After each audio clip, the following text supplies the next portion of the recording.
De Lyon, où on pense aussi beaucoup à la rentrée. Depuis plus d'un siècle, on y fabrique les tableaux noirs ou blancs qu'on trouve dans les classes. À Saint-Valérien, Céline Blancpain et Thomas Gatti.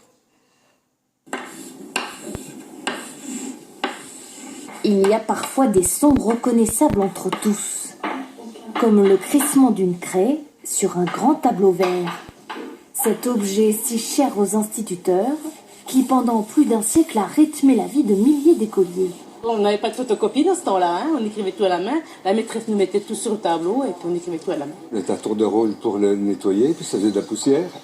En Bourgogne, une entreprise fabrique des tableaux depuis 1873. Là, on est devant un tableau vert, un tableau que nous on appelle traditionnel. Dans certaines matières, mathématiques, géométrie, ce sont des produits qui sont fortement demandés. Tableau noir, vert ou blanc, simple ou triptyque, il se décline sous toutes les formes.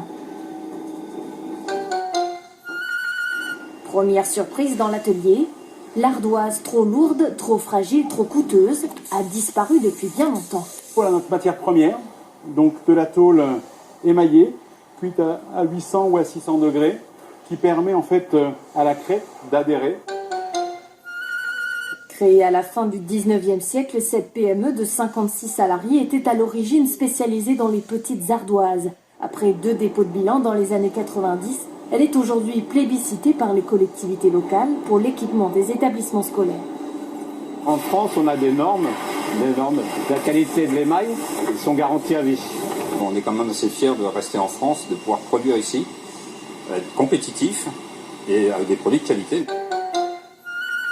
Aujourd'hui, les tableaux blancs effaçables à sec représentent 90% des ventes. Mais l'entreprise commercialise aussi des tableaux tactiles, interactifs, qui pourraient bien se généraliser dans les prochaines décennies.